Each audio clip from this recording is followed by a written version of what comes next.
Hello, everyone, and thank you for joining me for part two of our two-part series, Virtual Same-Day Access. My name is Joy Fruth, and I'm a consultant with MTM Services. In part one, we talked about the fact that most providers across the country have moved more toward telehealth being the primary method for service delivery.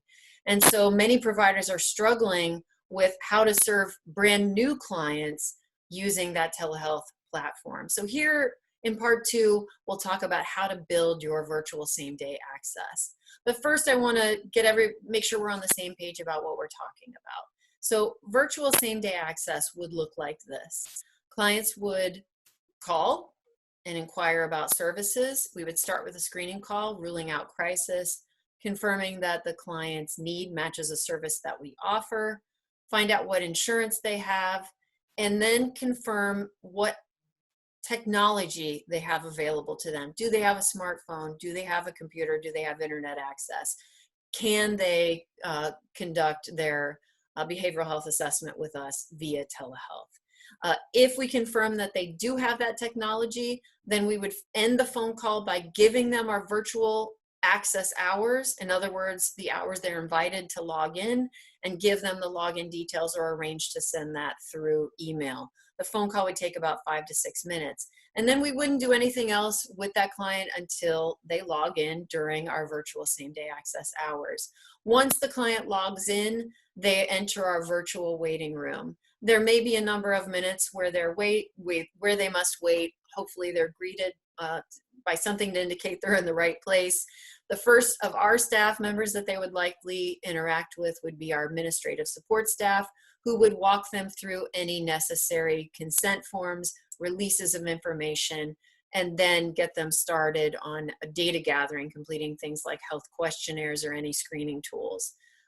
Ideally, those would be done, of course, digitally. This is all digital, so that might be the client interacting with their own patient portal and our electronic medical record.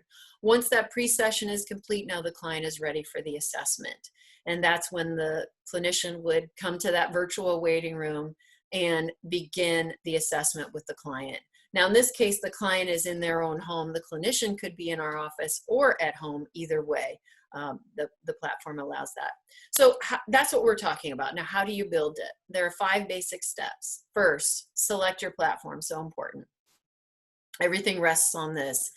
You want the platform you select to be simple for the client. They shouldn't have to create an account or a password to enter our virtual waiting room. The platform should have, ideally, virtual waiting room capability. The client, there are typically multiple steps to this process. We don't want the client to have to log out and log back in. So ideally, they can wait in the virtual waiting room and interact first with our administrative support staff and next with our clinician, but the client shouldn't have to go anywhere. And there are many many platforms that offer that type of capability, that type of functionality. I just have a couple mentioned here: Zoom, DoxyMe. This is not meant to be comprehensive or an endorsement. Just giving you an example of some tools that work in that way. Of course, whatever telehealth platform you choose should be acceptable by your local and state guidelines. And so it may be difficult to keep up with that. Things are changing minute by minute, but we encourage you to check whatever you use against those guidelines. So second step, establish your hours. Calculate how many clinician hours you're going to need to meet the demand of your virtual same-day access. So you take the number of minutes it takes to do each assessment and multiply that by the number of assessments you anticipate doing. And that tells you how many clinician hours you will need. Now, part of this is, some of this is untested. So you're going to have to do a little bit of prediction here. You may not know what percentage of new clients will have access to technology. We don't know them yet. But a good predictor would be to take the percentage of clients you serve now. What percentage of clients that you serve now that are already engaged have access to that technology. Use that percentage to predict how many of your new clients will also have access to that technology. You're going to have a decision to make.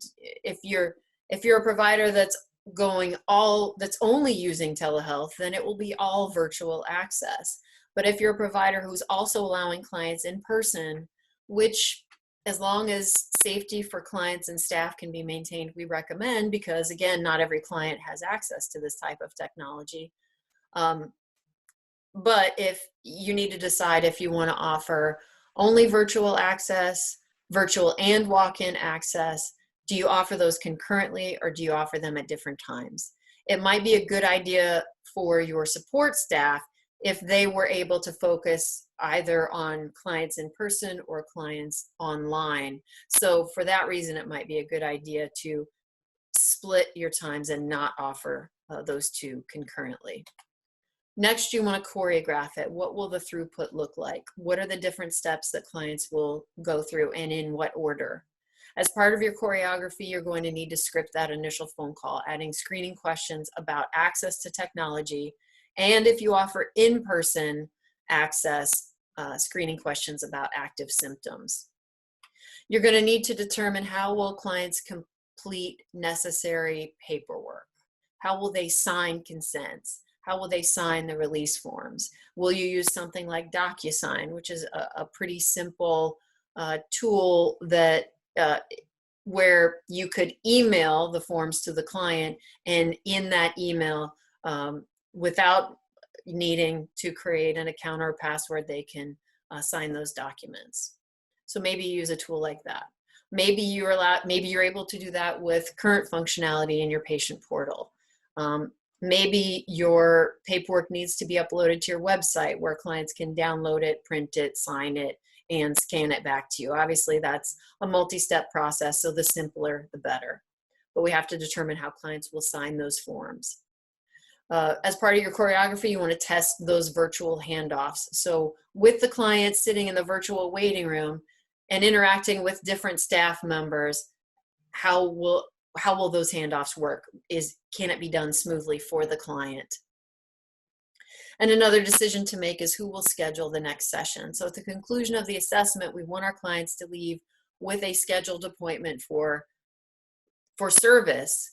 Who schedules that? Is it the clinician who schedules that as they wrap up the assessment, or does the clinician hand the client back to administrative staff for scheduling? There's no one perfect right way to do this. There are just decisions that need to be made in the choreography.